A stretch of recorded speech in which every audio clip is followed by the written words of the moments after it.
सो आपके क्वेश्चन से हम स्टार्ट करते हैं, फिर बीच में जी कुछ गेम्स होंगे जो आपको ना सच सच बताना है, ठीक है? जी। झूठ नहीं बोलना। सच मुझे पता है इसलिए बता रही हूँ। क्योंकि मैं झूठ नहीं बोलता। अगर आपने झूठ बोला तो हम सच बता देंगे, ठीक है? बिल्कुल बिल्कुल बिल्कुल। शुरुआत आपके कोलकाता के जीवन से करते हैं। आप बचपन में बहुत चालाक थे। जी। पिताजी पिताजी जो भी खाने पीने का सामान लेकर आते थे, आप उसका आधा पहले खा लेते थे और जो आधा बचता था उसमें आप अपने बड़े बड़े भाई से आधा हिस्सा भी लेते थे। क्यों? हाँ, ये तो सच है। और इसके पीछे जो कहानी है मैं उससे भी पीछे चलता हूँ। जब मैं गांव में रहता था तो मेरे पिताजी कलकत्ता में रहते थे और भैया उनके साथ रहते थे, पढ़ाई करते थे वहां पे, और मैं माँ के साथ गांव में रहता था। तो जब भैया आते थे तो मुझे बोलते थे कि अरे चलो वहां पे, इस बार तुम मानना मत। मैं क्योंकि बार बार जब पिताजी आते थे मैं बोलता था कि मैं भी चलूंगा। तो बोलते थे कि अरे तुमको कॉपी खरीद दे रहा हूँ, थोड़ा कपड़े खरीद दे रहा हूँ, अभी तुम यहाँ पे पढ़ो। क्योंकि वो भी सोचते थे कि माँ के साथ भी एक आदमी को, एक बेटे को रहना चाहिए। तो वो ऐसा सोचते थे। तो मैं बार बार मान जाता था।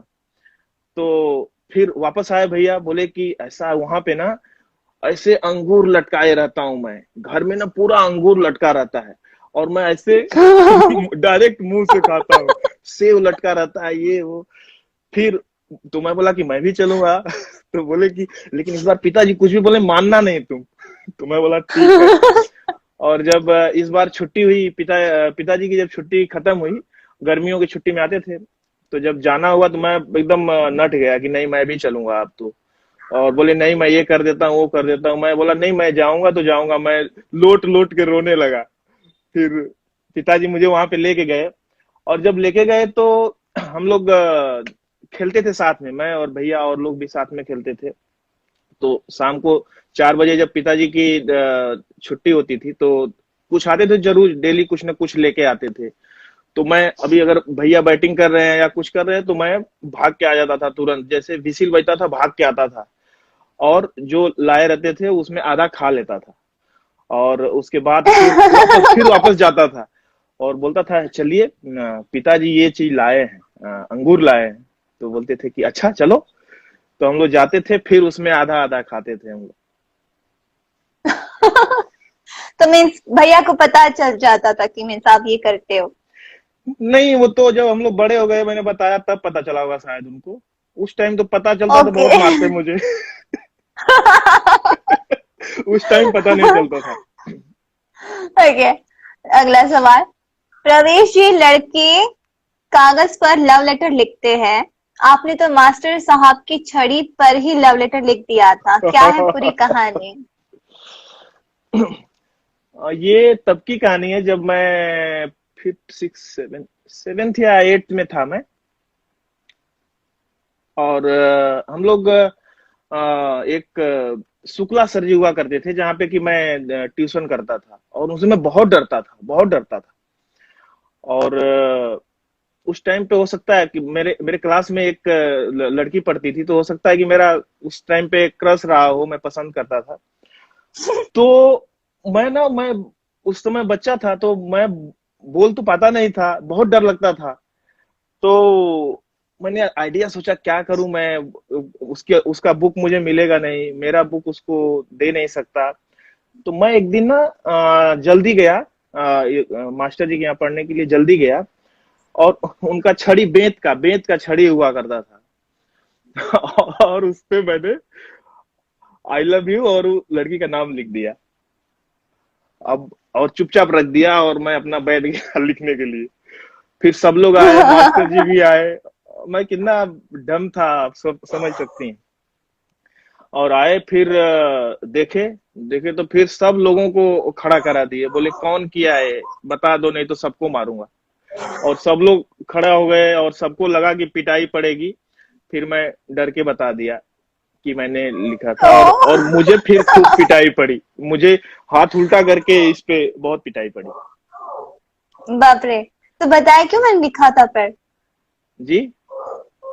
क्यों बताया मैंने लिखा था ऐसे? नहीं, उस डर भी गया था, और जो जो लोग बाकी लोग थे वो लोग भी मेरी वजह से बहुत पिटाई खाते, क्योंकि बेचारे। हाँ, ओ बहुत, या। हाँ, बहुत मारते थे मेरे जो शुक्ला सर जी थे। और थैंक यू, उनकी वजह ओके। से मैं मुझे बहुत मतलब कुछ सीखने को मिला, और मैथ में मैं बहुत अच्छा हो गया था। ओके, अगला सवाल। अपने फौजी जीवन के बारे में बताएं, कैसे जाने का सोचे थे आप फौज में, क्योंकि आपके घर से सब गायक थे घर में, तो आ, आपने कैसे सोचा कि मुझे फौज में जाना है? वो देखिए ऐसे कि मैं जब 10th में था तो मैं एनसीसी करता था उस समय, और 10th जैसे मैंने पास किया तो एनसीसी ए सर्टिफिकेट मिला मुझे। और फिर मैं गांव में आ गया था जब मेरे पिताजी रिटायर हो चुके थे वहां से। तो जब गांव में आए तो जब मैं 11वीं में गया तो फिर वापस एनसीसी मैंने चालू किया। और मुझे मेन जो प्रेरणा मिली फौज में जाने की, मेरे जीजा जी जो आज अभी इस दुनिया में नहीं है, अ, उनसे मिली। जो वो जब आते थे तो उनकी वर्दी देख के और उनका फोटो देख के बहुत अच्छा लगता था। तो उस समय मैं एक एक महीने उनके साथ मैं पंचकुला में रहा भी था, छुट्टियों में गया था मैं, तो वहाँ का जो फौजी जीवन था मुझे बहुत अच्छा लगता था। तो यहाँ से मुझे लगता है प्रेरणा आई, और फिर जब मैं 12वीं पास किया तो मैं एनसीसी बी सर्टिफिकेट कर लिया था। और मैं बता दूं कि जब मैं बीए फर्स्ट ईयर में गया तब मैं एनसीसी सी सर्टिफिकेट किया था। एनसीसी सी सर्टिफिकेट का बाद में जो फायदा था मैं बताता हूँ। उसके पहले जब मुझे फौज में जाने का जब इच्छा जागृत हुआ, तो मैंने अपने जीजा जी को भी बोला कि मुझे जाना है, घर में भी बोला कि मुझे जाना है।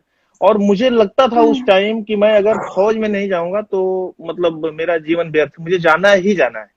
तो मैं उसके लिए मैं ओके। सुबह सुबह उठता था और 4 किलोमीटर दौड़ता था, फिर आके दूध पीता था, फिर मतलब बहुत मेहनत करता था। और पहली बार मैं बनारस में गया भर्ती देखने के लिए।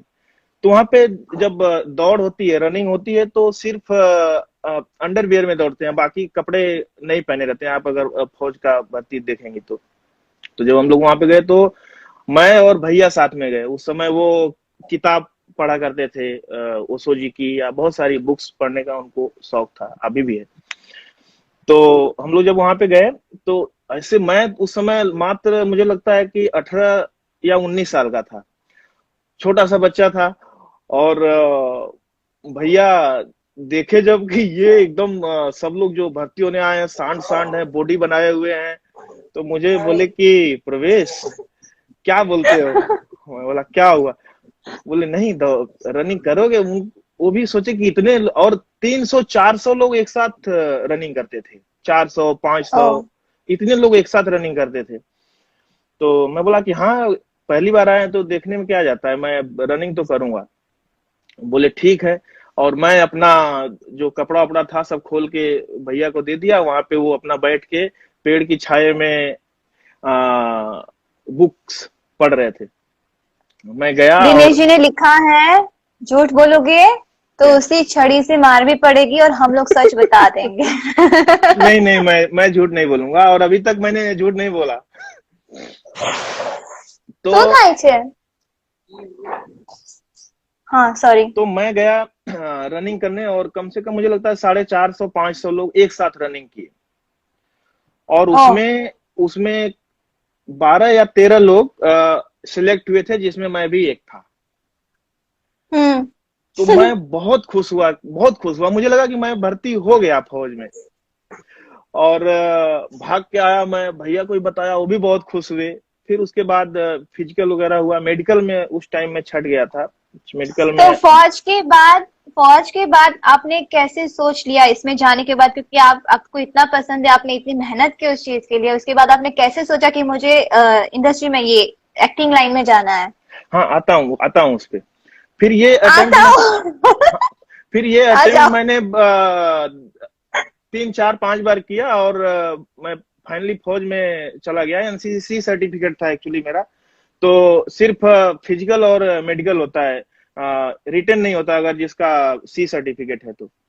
फिर मैं फौज में चला गया, और जब मैं फौज में गया तो चूंकि मेरा जो फैमिली बैकग्राउंड था वो सिंगिंग का था, मैं भी गाता था उस समय। जब मैं फौज में नहीं गया था तो भैया के साथ ही मैं गाता था अच्छा। कोरस। हाँ, कोरस मैं उस समय इनके साथ करता था। जब ये बिरहा गाते थे भैया, तो मैं, हरिकेश, मिठाई भैया, हम लोग कोरस करते थे। तो वो गाने का शौक तो पहले खून में है ही, बहुत पहले से, जब से मैं पैदा हुआ। तो जब मैं फौज में गया तो वहां पे फौज में क्या होता है कि इंटरटेनमेंट की थोड़ी कमी होती है। वहां हम्म। पे इंटरटेनमेंट के लिए बहुत सारी चीजें नहीं होती है। लंगर में सिर्फ टीवी लगा होता है। जब हम लोग खाना खाने जाते हैं तो वहां पे कोई मूवी आ रही है या कुछ आ रहा है तो वहां पे देखने के लिए मिलता है। तो वहां पे जो कल्चरल प्रोग्राम होते थे उसमें मैं हमेशा भाग लेता था और गाता था मैं वहां पे। तो जो मेरे यूनिट वाले थे, मेरे बहुत गर्व महसूस करते थे। बोलते थे वाह क्या गाते हो, क्या वाह क्या गाते हो। और जब रेसिंग डे वगैरह होता था तो उस समय मैं वहां पे नाटक में भाग लेता था। तो सब लोगों को, खुद मेरे सीओ साहब को भी लगता था कि मुझे एक दिन बुला के बोले कि बेटा तुम्हारी जगह यहाँ नहीं है, तुम्हारे अंदर और भी अंदर कला है, तुम उसको सोचो। फिर उसके बाद मैंने डिसीजन लिया आने का, और फिर मैंने रिजिग्नेशन लेटर दिया। और फिर मैं 2002 में मैं भर्ती हुआ था, और 2006 में मैं इंडस्ट्री में आया। और आज भी मेरी ओके। बात होती है उनसे। जितने मेरे यूनिट वाले, मेरी यूनिट अभी कारगिल में है, और अभी भी उन लोग के टच में मैं रहता हूँ। अभी भी मतलब फोन आता है आपके जी दोस्त वहां के कोई? जी जी सबसे बिल्कुल। बेस्ट फ्रेंड कौन है आपके वहां के? वहाँ के मेरे बेस्ट फ्रेंड हैं राजेश यादव, जो कि बहुत ही मेरे अजीज फ्रेंड हैं। अभी शायद वो रिटायर्ड हो चुके हैं, वो गांव आ चुके हैं। उसके अलावा अच्छा। रमेश जी थे, रमेश यादव, शेषनाथ यादव। अ, तो बहुत लोग हैं, विनोद यादव, जो लोग मेरे टच में अभी भी हैं। अभी भी हमारी उनसे बात, राम दुलारे यादव, उन लोगों से अभी भी बात होती है। और वो कहते हैं कि बहुत हमें गर्व महसूस होता है। और मेरी फिल्में लोग जब उसी लंगर में जब मेरी फिल्में देखते हैं तो बहुत अच्छा लगता है उनको, और मुझे फोन तुरंत करते हैं, अरे तुम्हारी फिल्म आ रही है टीवी पे। तो बहुत अच्छा लगता वो है। अच्छा लगता होगा ना जब जी बोलते होंगे तो। जी।